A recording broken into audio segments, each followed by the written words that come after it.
Boa noite. Está no ar o Notícias Inúteis tiradas diretamente dos Trending Topics do Twitter. E nós começamos com uma bomba no mundo do esporte. Hoje, o Comitê Olímpico anunciou o fim das investigações contra o Comitê Olímpico Russo, que foi acusado de doping nestas Olimpíadas de Tóquio. Os atletas russos estavam competindo pelo Comitê Olímpico porque a Rússia já estava banida dos Jogos por doping. Agora, com a nova proibição, os atletas russos terão que disputar as Olimpíadas em Paris em 24 através de um comitê do Comitê Olímpico Russo. E agora a política internacional. Nesta tarde, o presidente Joe Biden dos Estados Unidos saiu oficialmente do grupo da ONU. Em nota, um porta-voz da Casa Branca disse que Joe Biden estava apenas tentando mandar uma GIF no grupo e acabou saindo sem querer do grupo do WhatsApp. O presidente francês Emmanuel Macron, que é o único administrador do grupo, disse que ainda não admitiu Joe Biden porque está com problemas na sua conexão de internet. Logo após Joe Biden sair do grupo, vários áudios de Xi Jinping, presidente da China, foram enviados no grupo, mas ninguém entendeu nada porque estava em mandarim. E agora, esportes. Cruzeiro perde mais uma na Série B e iguala máxima histórica do Ibis, perdendo 412 partidas consecutivas. O time que já está com os dois pés na Série C já sonha com o acesso para a Série D em 2024. Estas foram as notícias inúteis tiradas diretamente dos Trending Topics do Twitter. Fique ligado, voltamos a qualquer momento com mais notícias. Fique agora com o Programa do Tom.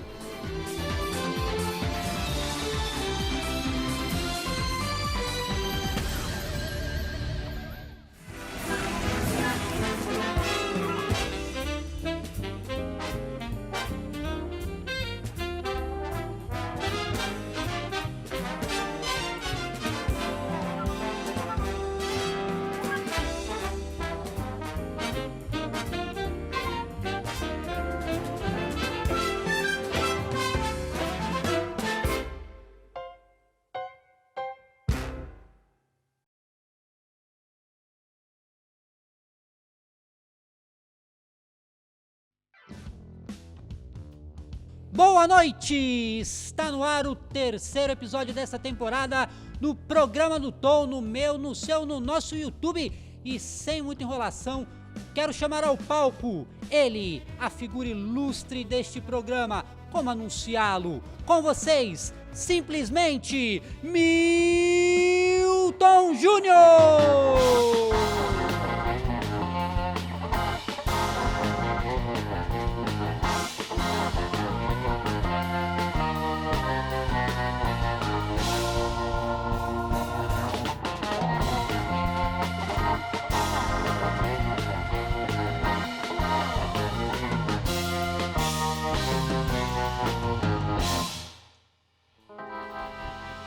Boa noite, estamos no ar com mais um episódio do Programa do Tom e agradecemos desde já a sua audiência. Muito obrigado por você estar conosco aqui nesse terceiro episódio, não é não, Marcelinho? É isso, Milton. Como você está, Milton Júnior? Eu estou ótimo, Marcelinho. Estou aqui com medo, na verdade, né, Marcelinho? Porque a gente pode parar nos jornais dessa noite, não é não? É isso mesmo, mas a gente já vai contar essa história. Antes eu gostaria de fazer um comentário. Tem um elemento novo na sua mesa que eu observei daqui? Novo, exato. Ó, temos isto, Milton? Um cacto, né? Tava faltando um pouquinho de verde, um pouquinho de natureza, né? Assim como as pessoas não estão vendo aí, né? Mas você está aí com um fundo totalmente verde, né, Marcelinho? Hoje eu estou em Paris. Mas achei bonito o seu cacto. Agora temos 2 cactos na mesa. Obrigado, Marcelinho. Vou encarar isso como um elogio, hein? Sempre é. Mas vamos parar de enrolação, Milton. Porque nós estamos aqui para entrevistar. E o entrevistado desta noite é muito especial. Com vocês, Pastor Manuel Cano!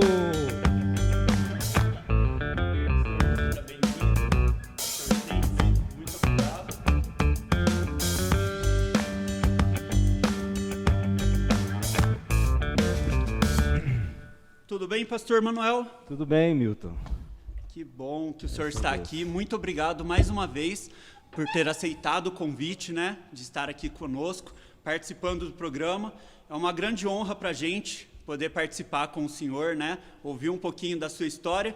E eu queria que o pastor falasse um pouco para a gente quem é o pastor Manuel, né, de onde veio, onde nasceu, quem é o pastor Manuel Cano. Bem, eu quero dar minha saudação ao irmão e a todos que nos assistem. Bem, eu sou nascido aqui em Campinas, né, e a primeira infância fui criado em Santos. Meu pai passou um tempo trabalhando em Santos, então eu fui criado a primeira instância indo muito à praia com meus irmãos e tal. Foi um tempo muito abençoado. Que bênção mesmo, hein, pastor? Infância, Viver na praia é uma delícia, né? Temos boas recordações. Depois voltamos para Campinas, a adolescência foi passada aqui em Campinas.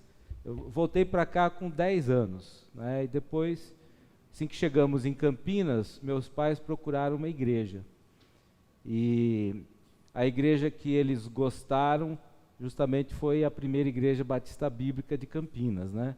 Uma igreja que na época nossos parentes, tios, primos estavam frequentando.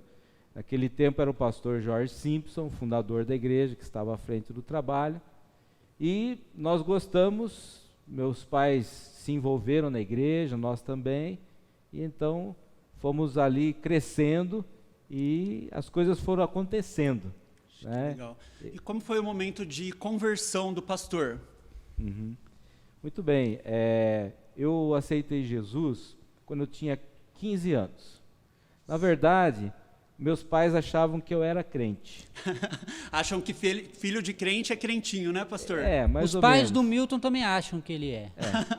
Na verdade, Até hoje, né? Até hoje. Na verdade, eu fui criado numa igreja batista, né? E eu, com 8 anos, eu respondia todas as perguntas sobre salvação. Eu sabia tudo, sabia o beabá, né, da salvação. Mas eu nunca tinha passado por uma experiência de novo nascimento.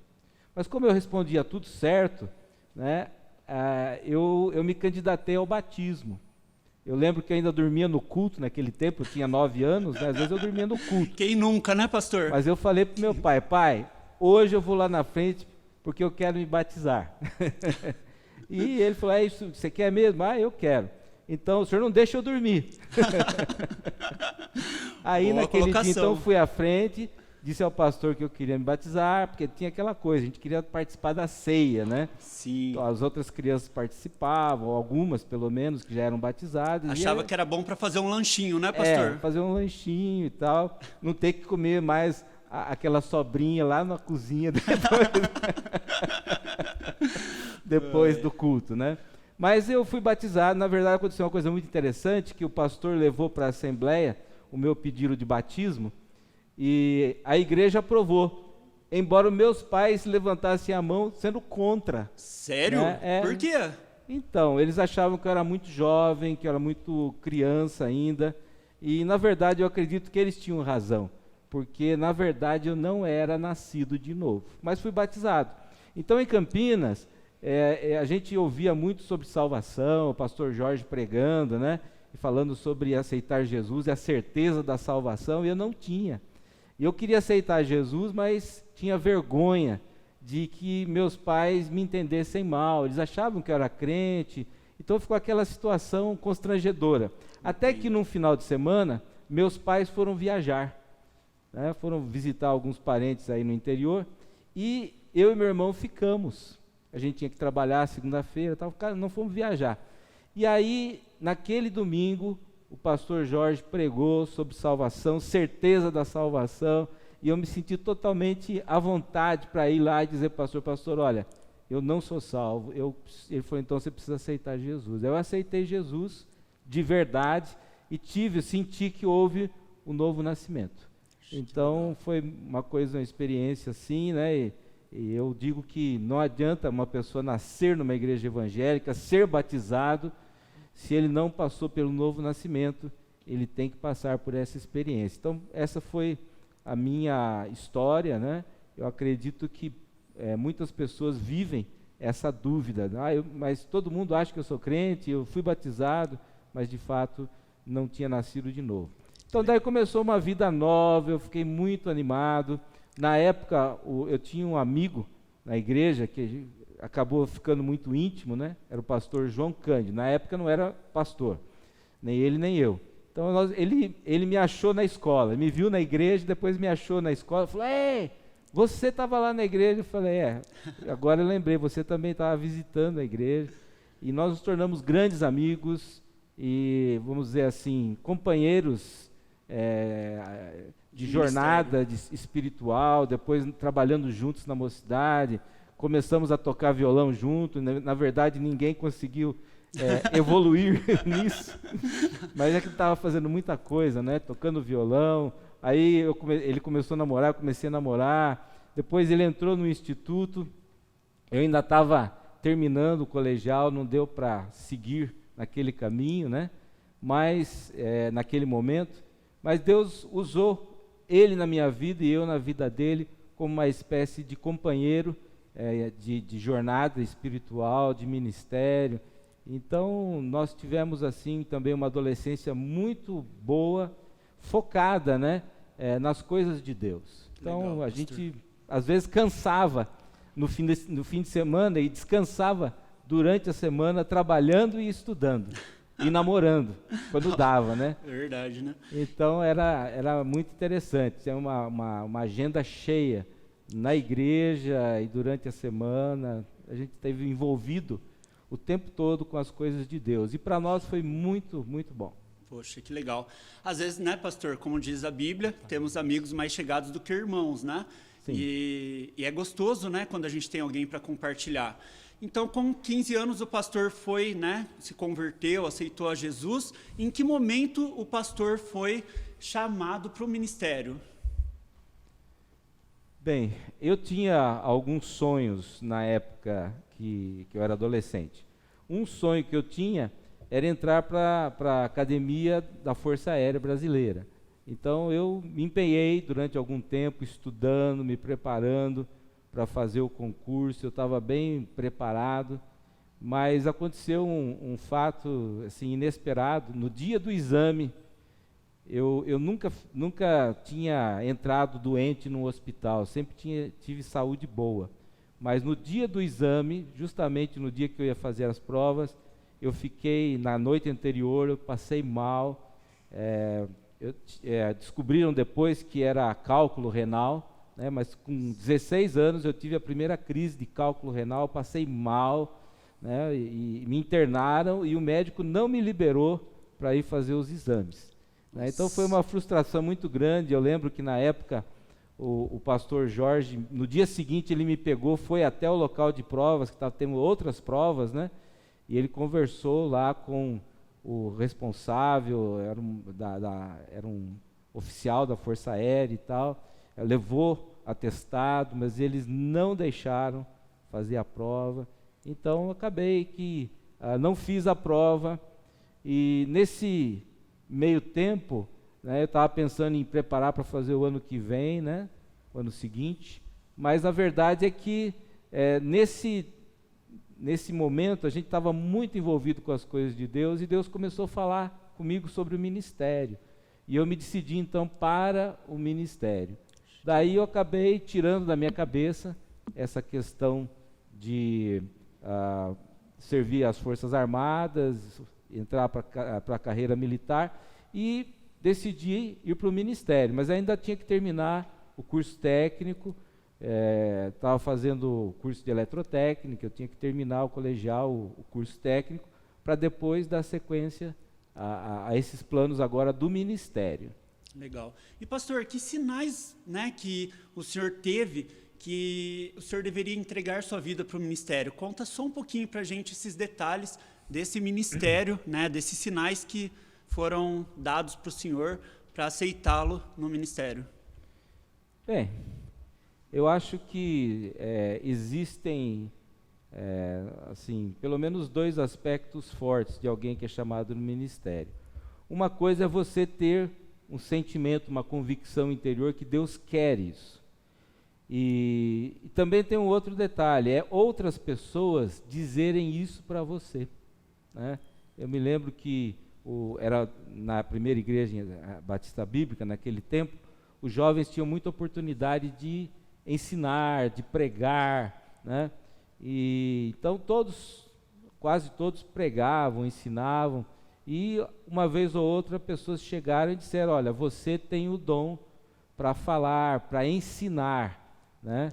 E eu acho que Deus deve ter uma coisa para você. Então várias pessoas disseram, depois a gente também teve esse sentimento e essa propensão às coisas de Deus, ao ministério, né? Então eu acho que tem a questão pessoal e a questão dos outros verem também que a gente tem um chamado. Que legal. E pastor, a gente vai abordar um pouquinho, né, sobre esse dom do senhor de ministério de ensino, né? Mas a gente gostaria também de falar um pouquinho, né, sobre o senhor, com esse dom de ensino, tem falado com a gente através do YouTube, né? O senhor criou um canal no YouTube para ensinar. Conta um pouquinho para a gente como que está sendo esse ministério.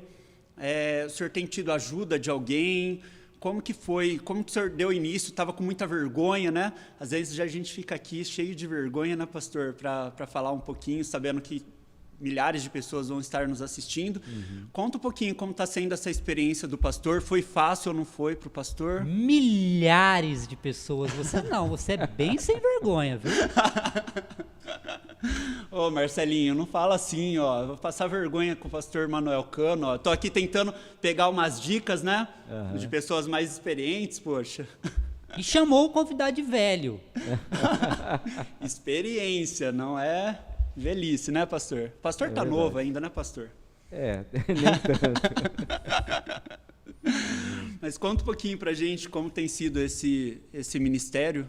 Bem, eu sempre gostei de compartilhar as coisas que eu faço.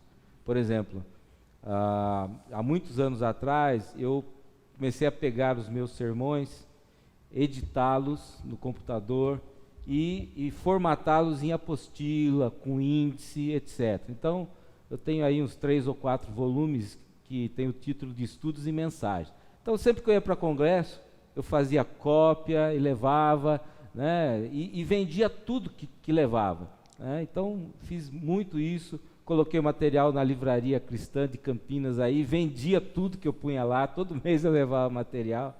Então eu me sinto realizado em saber que eu posso não só ensinar, mas compartilhar aquilo que eu faço com outras pessoas. Então eu comecei lá atrás, eu sempre tive assim uma espécie de vocação para escrever as coisas, né? Eu lembro que quando era adolescente eu inventei de fazer um boletim da mocidade.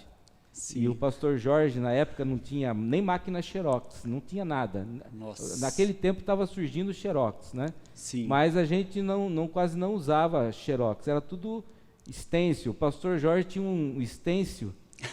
É aquela maquininha, né, de escola que passa. Não, mas não era álcool, era a tinta. Nossa. A tinta. Então tinha uma bisnaga de tinta preta.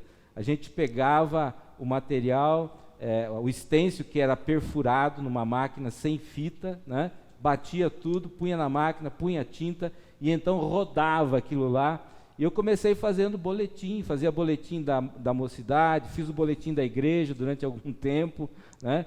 E eu sempre tive essa propensão de fazer as coisas, escrever, e editar e compartilhar. Então o canal do YouTube começou com essa ideia. Eu falei, puxa vida, a gente tem tanta experiência em algumas áreas, na escola dominical, por exemplo, então a gente começou a falar, vou compartilhar isso, né? Então comecei a gravar os vídeos e depois foram surgindo outros assuntos, a gente vai colocando outros assuntos também, não só escola bíblica, eu tenho escrito muitas coisas, ou feito vídeos para pequenas igrejas, né? A gente percebe que as nossas igrejas, em geral, vamos dizer assim, no Brasil todo, a maioria das igrejas são igrejas pequenas.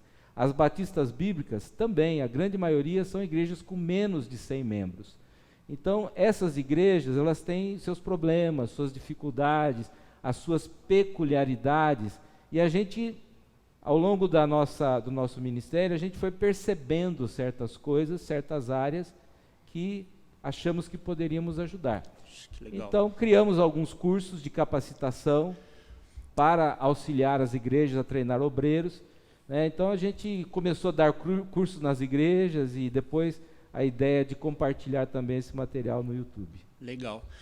Pastor, nós temos a opção pelo YouTube, né, de colocar o izinho aqui em cima para você ter acesso direto ao canal do pastor Manuel Cano, tá bom?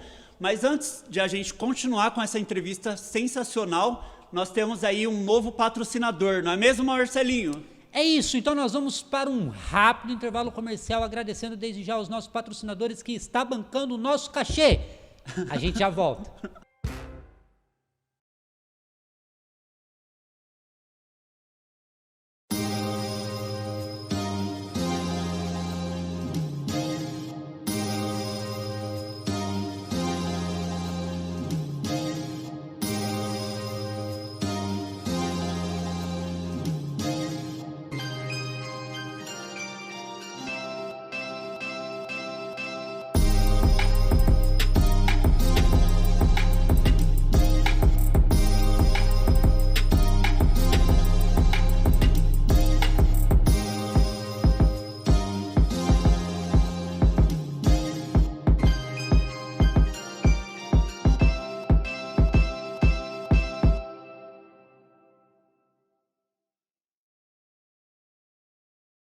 Sabe o que eu tô querendo? Eu quero aquilo. E tem o poder sensual. Borrife e deixe o rico aroma banhar e sensibilizar seus sentidos. Banhe-se com a lembrança da juventude. Explosivo.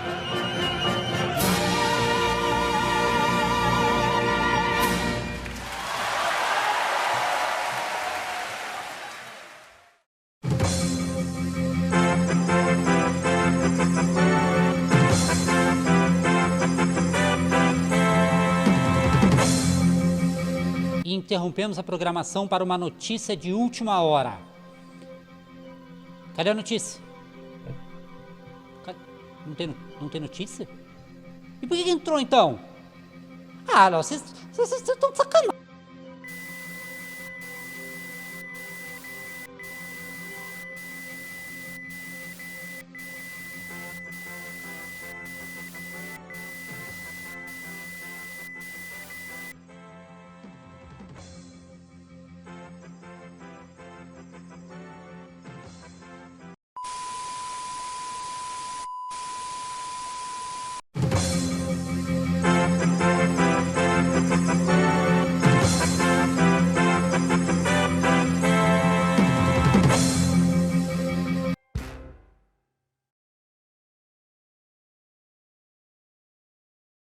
Estamos de volta aqui com o pastor Manuel Cano. E antes da gente continuar, eu tenho duas palavrinhas para você, Milton. Álcool e gel. Você usa como você quiser essa informação. Pastor, o pessoal pega no meu pé quanto ao álcool gel. Você caiu aí? Não caiu, não. Caiu. Aí. Se eu não passo o álcool gel, pastor, Marcelinho não sai do meu pé, pastor. Posso prosseguir, Marcelinho? Se você não passa álcool em gel, o vírus não sai da sua mão. Tudo bem, Marcelinho. Tá limpo, ó. Agora morreu os vírus, tá bom? Tá tudo limpinho aqui agora. Pastor Manuel, falamos um pouquinho aí no primeiro intervalo sobre a questão da preparação para o ministério e tudo mais. O senhor tem, né, todo um material divulgado. Como se deu esse ministério? Né? Em que momento o senhor viu essa necessidade de levar treinamento para outras igrejas? Bem, o primeiro curso de treinamento que nós demos dentro de uma igreja foi no meu primeiro ministério, na Igreja Batista Bíblica no Centro. Né? E nós percebemos que quando nós começamos a treinar as pessoas, a igreja ela teve, na época, um grande crescimento, né?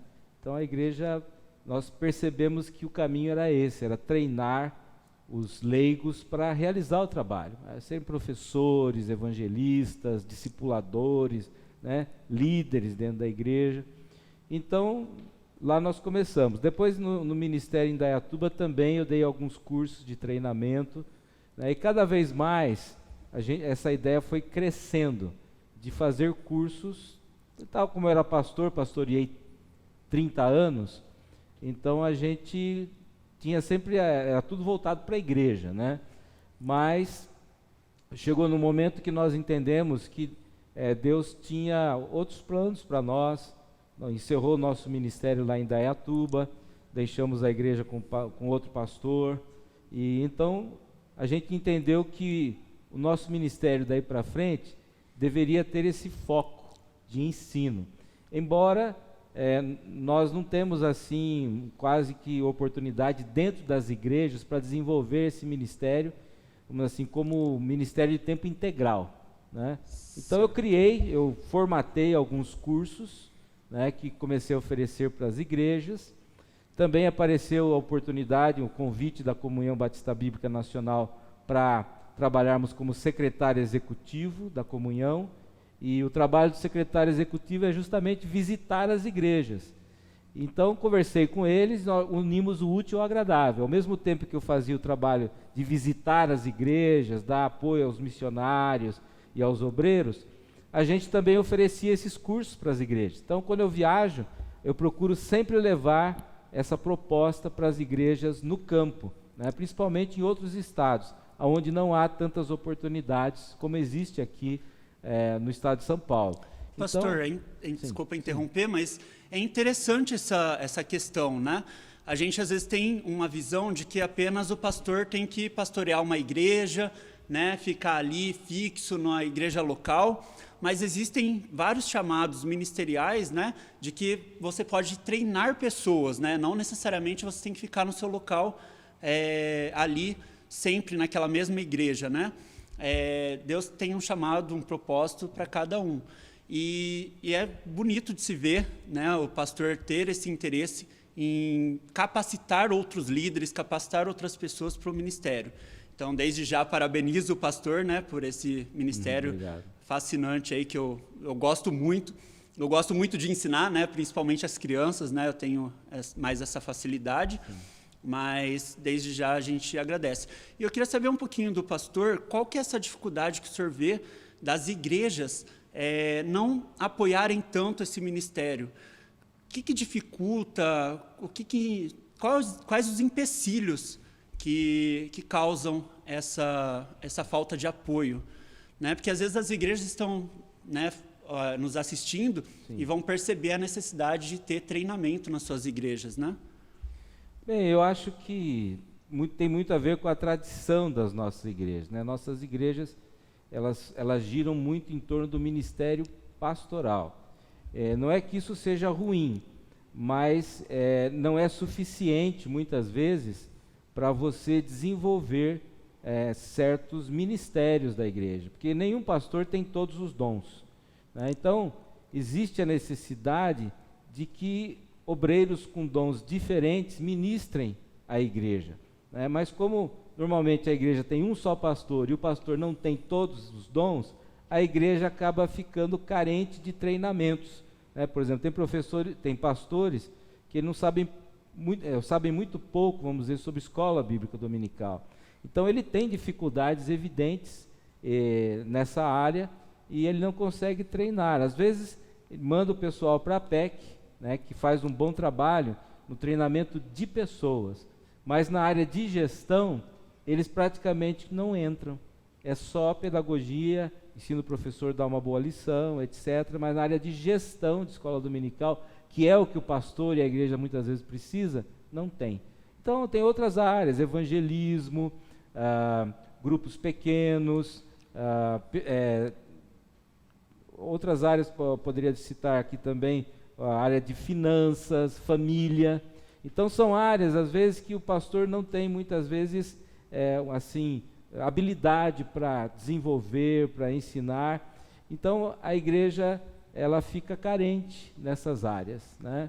E às vezes a gente dá um curso sobre família, por exemplo, e algumas pessoas jovens vêm fazer perguntas que eu fico assustado, né? Porque pode citar uma dessas perguntas, pastor? É difícil. Bom, perguntas sobre a questão de intimidade sexual, várias coisas assim que a gente imagina que eles tivessem tido algum preparo para o casamento e tal. Então, a gente vai dar algumas palestras sobre famílias, pessoas cercam, me pegam na saída, né? Pastor, mas vem cá, mas isso e aquilo, né? Então, a gente vê que existe uma carência muito grande de instrução em várias áreas, é família, é finanças, outra área que às vezes as igrejas poderiam ajudar os crentes, as famílias, né?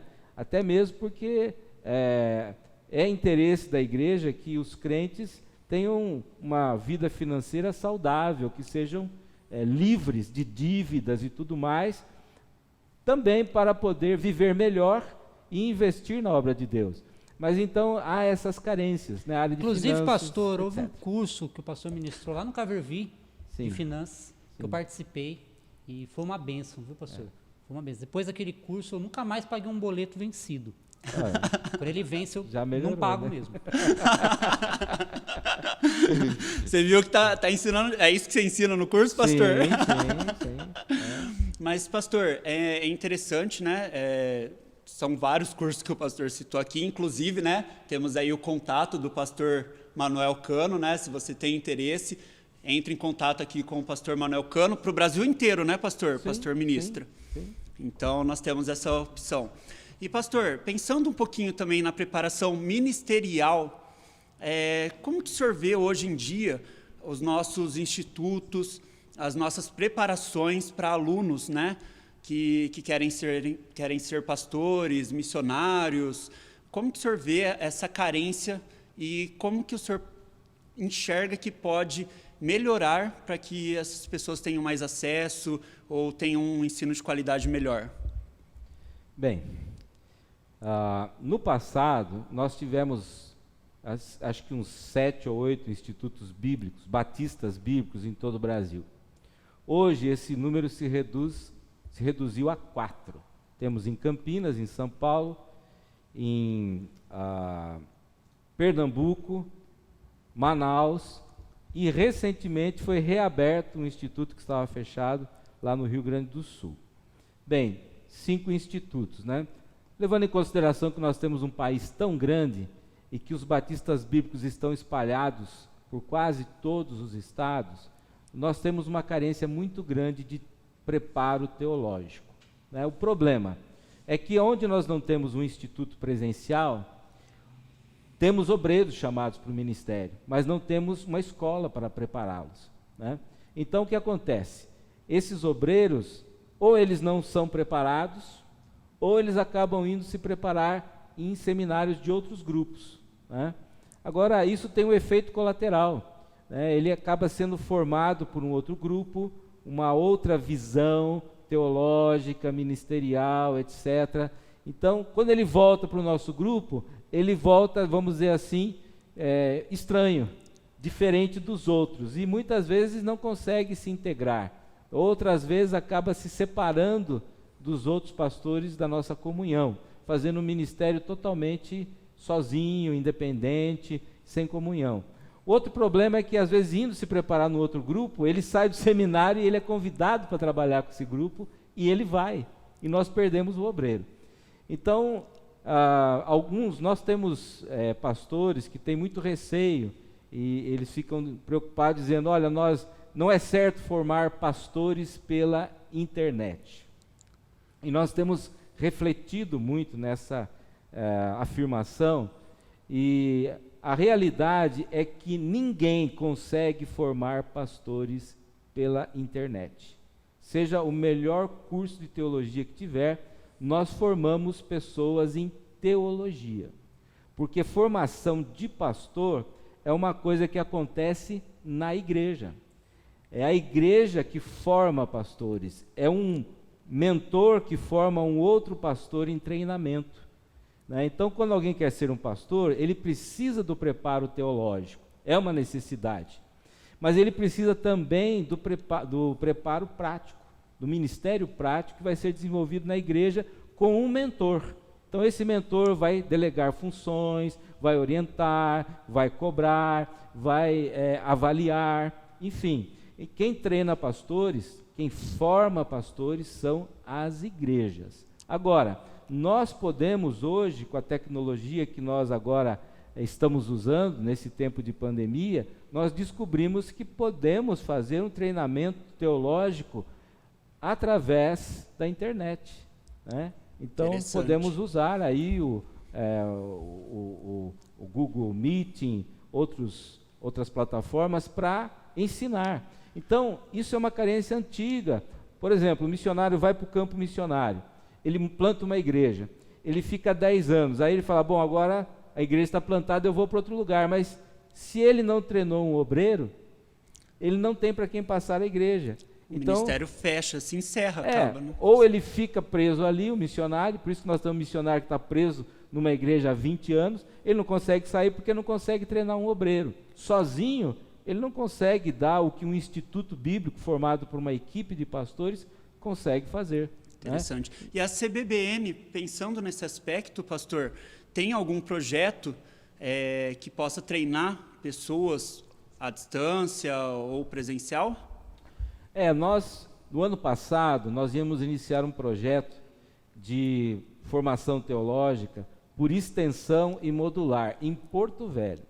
Então, os pastores iam se deslocar daqui para lá, cada pastor ia ficar 2 semanas lá, ensinando um módulo de teologia, para tentar restaurar um instituto que havia lá e hoje está fechado. Mas, quando veio a pandemia, tivemos que interromper o projeto, e agora nós queremos dar continuidade com o sistema EAD, né? Então, oferecendo essas aulas através do Google Meet, em outra plataforma, vamos ter um site para dar apoio ao projeto, vamos ter uma plataforma mesmo de cursos, onde essas aulas serão inseridas depois, a princípio presencial, vai ser online as aulas, mas elas vão ser gravadas e colocadas na plataforma para que futuramente possamos treinar um número maior de obreiros, né, em todo o Brasil. Agora, nós não queremos atrapalhar os institutos que existem, de forma nenhuma, nem queremos competir com eles. A nossa ideia é fazer parcerias, né, e até ajudar os institutos a melhorar. E também, se eles tiverem interesse em nos ajudar, cedendo professores, cedendo material, então queremos um intercâmbio para que todos possam se fortalecer. Interessante, né? Isso, pastor. E falando sobre essa questão, né, do ensino EAD, já tem uma previsão de quando vai lançar esse treinamento, esse instituto em EAD? Sim, chama-se ETBAB, Escola Teológica Batista Bíblica. Então, ótimo. O projeto vai começar agora no mês de agosto. Nós estamos com uma pessoa trabalhando no site, na plataforma, daqui uma semana deve estar pronto. E nós vamos já fazer as matrículas pela plataforma, pelo site, e vamos começar o projeto. Pastor, fala um pouquinho para a gente da importância, né, da gente inovar com tecnologias para a questão de ensino no meio batista bíblico. Bem, eu acredito que nós temos que avançar. E não há outros meios senão nós aproveitarmos as tecnologias disponíveis hoje. Infelizmente, a tecnologia tem sido muito usada para o mal, né? Para propagar coisas ruins, coisas danosas à família, à igreja, à sociedade. Mas nós podemos usar isso a nosso favor e devemos usar a tecnologia para a glória de Deus, assim que entendemos.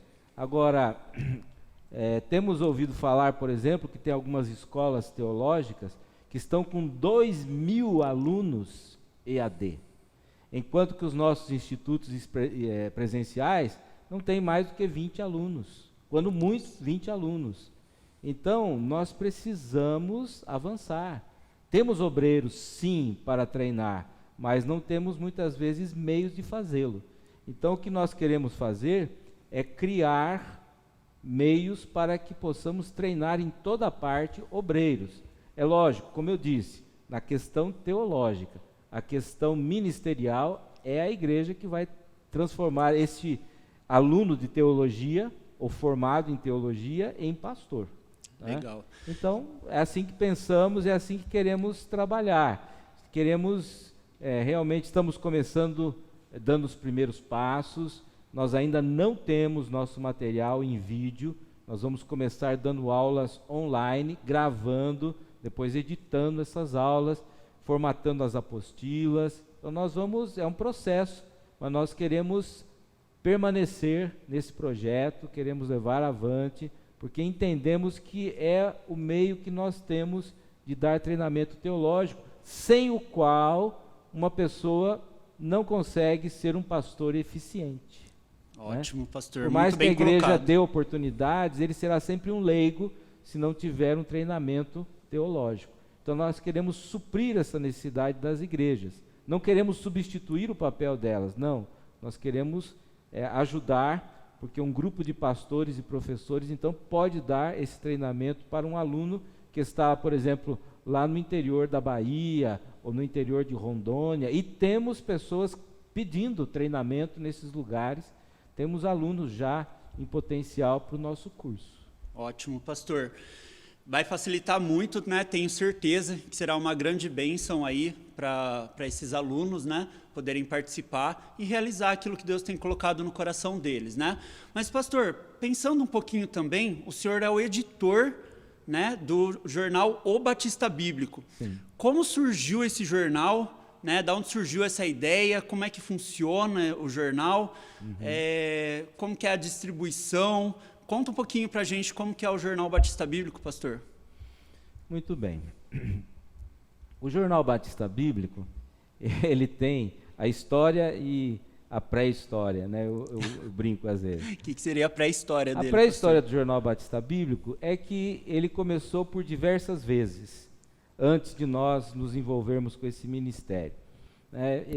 Criava-se uma equipe e começava-se a fazer o jornal, lançavam-se algumas edições que eram semestrais, trimestrais.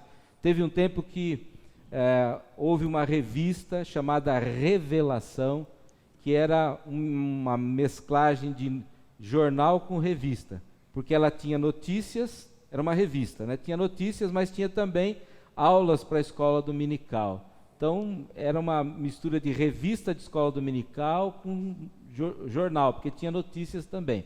Era uma revista, isso foi na década de 70, funcionou acho que por uns 2 anos, e quem estava à frente disso era o pastor Hernani de Souza Freitas. Depois, parou-se de fazer a revista, começou a fazer o jornal, também soltava números assim, trimestrais, semestrais, esporádicos, até que terminou, parou. E o que nós estávamos fazendo na época é que a Comunhão a Batista Bíblica comprava uma página do jornal de apoio, e ali então a gente publicava as nossas notícias, né? Então, conversando com outros pastores, saiu esse assunto. Puxa vida, podíamos ter novamente o Jornal Batista Bíblico. Nós já tivemos um jornal e agora estamos publicando num jornal independente, que não é a nossa cara, enfim. Está quebrando o galho, mas não é isso que a gente precisa. E essa ideia partiu do senhor? Sim. Eu me ofereci para fazer o jornal, falei, olha, eu posso fazer voluntariamente, não vou cobrar nada e posso fazer o jornal. Então, levei como eu já era da diretoria da Comunhão, levei esse assunto, eles aprovaram e nós começamos a fazer o jornal. Na época, o pastor Natal também estava envolvido no projeto, né? Nós estávamos trabalhando juntos no mesmo ministério e ele também deu apoio, cedendo meu tempo também, que eu trabalhava na igreja, para investir nisso. E nós trabalhamos aí alguns anos, acho que 3 anos, 2 ou 3 anos juntos fazendo o jornal. Daí eu mudei para Indaiatuba. Aí ficou difícil, naquele tempo era tudo diferente, né? Não tinha essa facilidade da tecnologia, né? Os artigos, as fotos vinham pelo correio. Então a gente tinha que ficar esperando, pegava o material, batia a máquina, depois levava lá para editoração da gráfica, aí eles punham no computador, ninguém tinha computador, só a gráfica. Então, eles faziam todo o trabalho lá, era tudo na base da datilografia ainda, tudo em máquina de escrever. Né? Mas o tempo foi passando, então eu mudei para Indaiatuba em 96, e aí tivemos que tomar uma decisão, e o jornal acabou ficando comigo. Né? E eu dei continuidade ao projeto, A Comunhão pagou as 2 primeiras edições, depois nós continuamos mandando e as igrejas começaram a pagar pelo jornal, e o jornal se tornou assim um ministério autossustentável. Então o jornal paga suas contas e tal. No começo era difícil, porque era trimestral, né? Então demorava para sair, então tinha contas para pagar, outras necessidades, era difícil manter. Mas mesmo assim ele foi se mantendo, e a gente foi levando para bimestral, depois cada mês e meio, depois finalmente chegou em mensal. Depois de 10 anos passamos do trimestral para o mensal, foi reduzindo, até que chegou a mensal, né? E aí o jornal se tornou totalmente independente, é um ministério independente, e hoje nós estamos assim numa fase difícil, né? Porque sempre imprimimos o jornal. No começo, papel jornal, um papel ruim, depois melhoramos o papel, começamos a fazer colorido, e foi melhorando cada vez, né? Agora, com a pandemia, os primeiros meses a gráfica até fechou, por 2 meses a gráfica nem estava imprimindo nada, fechou. Nossa. Mesmo. Aí paramos de imprimir, também houve um outro aspecto, as igrejas começaram a suspender o jornal até o fim da pandemia. Pastor Manuel, suspende aí até o fim da pandemia. Então, se a igreja não quer receber, a gente também não tem como mandar, e também, só que isso gerou dificuldades, né? Porque a arrecadação do jornal diminuiu bastante. Então hoje, para a gente voltar a imprimir, nós tínhamos que recuperar os nossos assinantes. Acreditamos que quando a pandemia terminar, a gente espera que até o final do ano isso aí chegue ao final, né? Pelo menos um abrandamento muito grande, as igrejas voltem à normalidade, voltem a assinar o jornal, e a gente volte a imprimir, né? Por enquanto está sendo tudo virtual, né, pastor? Exato, a gente está mandando o arquivo em PDF, né? E tem muita gente que está gostando. Os mais jovens preferem até o PDF, que dá para ler no celular, em qualquer lugar, né? E não precisa carregar papel, não precisa guardar papel em casa, está lá, fica guardado no celular, no arquivo. Essa é uma pergunta que eu ia fazer, pastor. Inclusive, você pode ver agora aí na sua tela, nós temos com exclusividade, bota exclusivo aqui, meu diretor, está já no link da descrição, está também agora pipocando no chat, nós temos a capa do próximo, O Batista Bíblico. Pode mostrar aí, pastor. Tem uma edição tem uma edição aqui do próximo jornal Batista Bíblico, tá, pastor? Tá. Inclusive, né, tem eu aqui, tem toda a equipe. Com certeza vai ser uma grande bênção, né, pastor? A gente aparecer no jornal. Eu tava com medo de ser na página policial, né, pastor? Falei, nossa, vai que o pastor me manda embora do meio Batista Bíblico depois dessa entrevista, né? Mas agora eu estou na capa, então você que não está recebendo na sua igreja, cobre aí a sua igreja para que você receba o Batista Bíblico. Vai com a nossa cara aqui, vai autografado, tá? Se vocês quiserem, né, Marcelinho? Vamos autografar aqui o Jornal Batista Bíblico para vocês, tá bom? Gostou, pastor? Gostei. Estamos aprovados nessa edição? Tá. Aí sim. Capa saiu. O senhor viu, né, pastor? Correio deselegante, pastor. Olha só, o pessoal não consegue deixar de me esculachar nem mesmo no jornal, tá bom? Mas, pastor, era que eu ia fazer uma pergunta, né? Sim. Os jovens, eles têm esse hábito de ler o jornal, ele ainda tem sido eficaz, assim, para a informação no nosso meio Batista Bíblico? Sim, às vezes nós temos algumas carências de escritores, de articulistas, né? Então, não temos um articulista específico que escreve para jovem. Eu até gostaria de ter uma coluna para jovem. Nós temos, por exemplo, o pastor José Infante, que escreve sobre assuntos da atualidade. Então, ele sempre tem assim uma visão sobre as coisas que estão acontecendo, uma opinião e tal. Temos a irmã Nancy Fragoso, que escreve já, eu acho que ela está com a gente quase desde o começo, né? O jornal vai fazer o ano que vem 30 anos. Nossa, tudo isso, na minha mão, né? Tem um período da pré-história também, né? Então, mas desde que eu comecei a fazer, vão completar 30 anos. Comecei em 92. Então, ano que vem, está fazendo aniversário de 30 anos. E nós temos algumas carências. Eu gostaria de ter mais pastores escrevendo, né? Eu tenho alguns que escrevem, mas eu gostaria de ter mais pastores para poder também variar mais. Então, alternar cada edição, aqueles que escrevem, né? E eu não tenho hoje uma pessoa que escreva para jovens. Seria muito interessante alguém que pudesse escrever artigos que fossem relevantes para os jovens, temas que são relevantes para os jovens, né? E eu não tenho. De vez em quando eu escrevo alguma coisa, mas não é a minha praia escrever para jovens, né? Eu não sou assim um preletor bom para jovens. Eu gostaria até de ser, mas a gente sabe que cada um tem o seu dom. Então, Exato. eu desafio aí irmãos que tenham esse talento de falar com o jovem na linguagem deles e poder se fazer entender e se comunicar, que nos ajudem, né? Há espaço, sim, né? Nós gostaríamos de cada edição ter um grupo diferente de articulistas publicando aí material que seja relevante. Mas o jornal, ele é relevante. Eu soltei o jornal essa semana, no dia seguinte alguém já mandou um WhatsApp para mim: pastor, o artigo que o senhor escreveu sobre a administração da igreja caiu como uma luva aqui para a nossa igreja.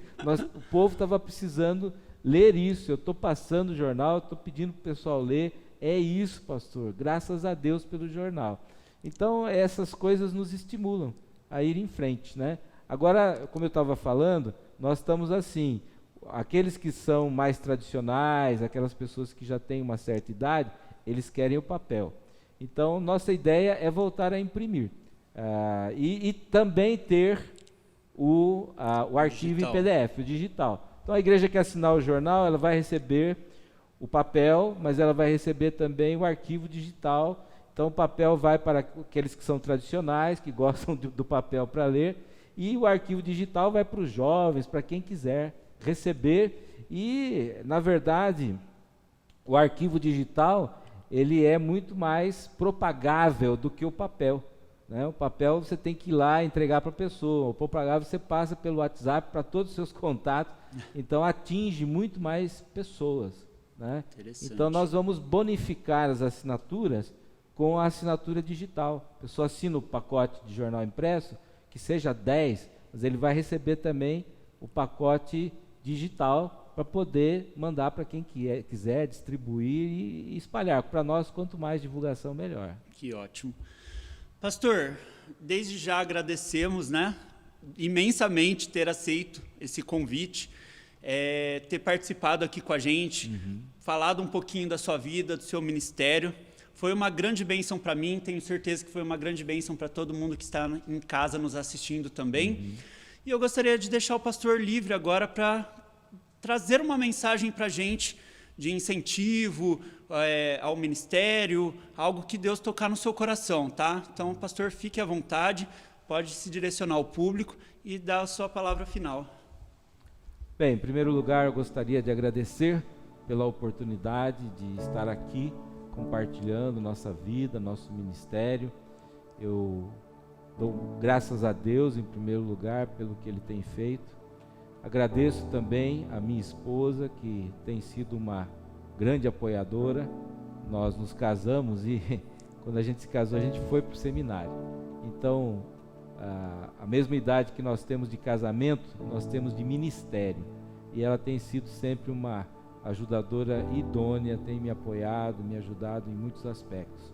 Eu quero agradecer então a Deus, a minha esposa, quero agradecer também aos homens de Deus que Ele usou para estar influenciando a nossa vida, nos motivando nas coisas de Deus, no ministério, meus professores, meus pastores, né? Eu quero dar graças a cada um deles, porque Deus usa pessoas para nos abençoar. E eu quero desafiar aqueles que nos assistem a deixar que Deus use a sua vida para abençoar outras. Procure descobrir qual é o seu dom, procure descobrir como Deus pode te usar e avance nesse sentido.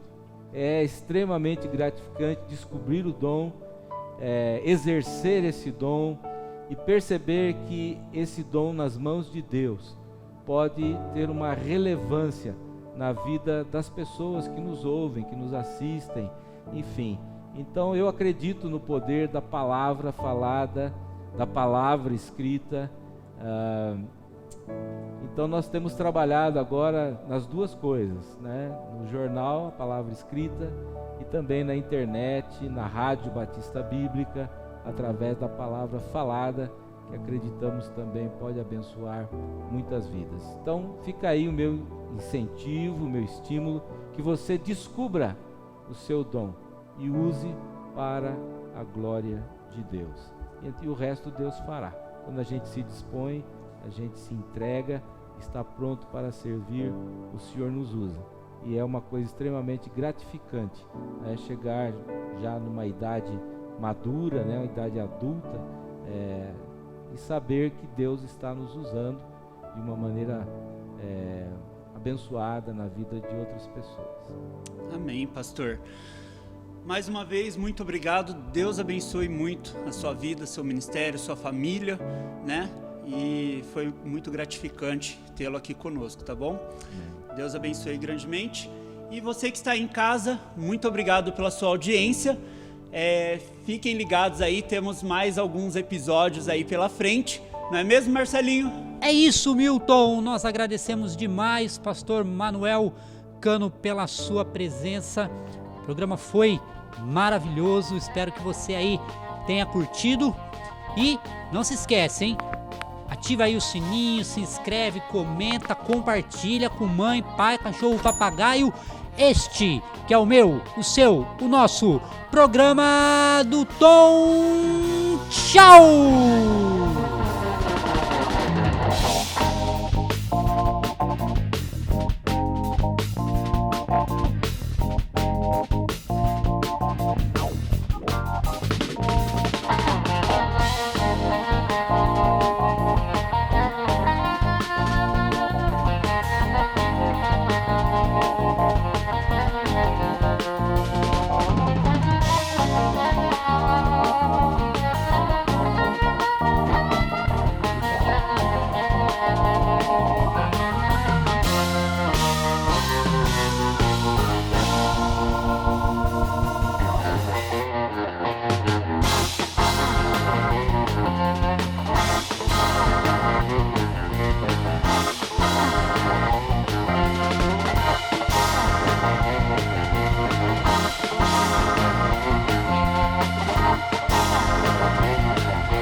Boa noite.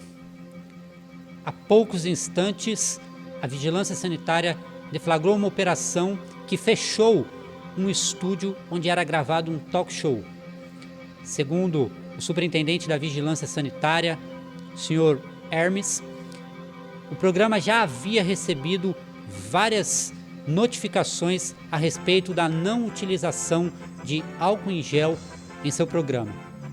Em nota, o diretor do programa lamentou o ocorrido e disse que fez instruções, inclusive com um curso para todos os participantes do programa, mas que o apresentador Milton Júnior se recusava constantemente a oferecer álcool em gel aos participantes.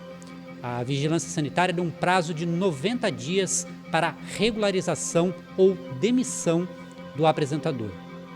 Nós voltaremos a qualquer momento com mais notícias sobre esse terrível acontecimento de hoje.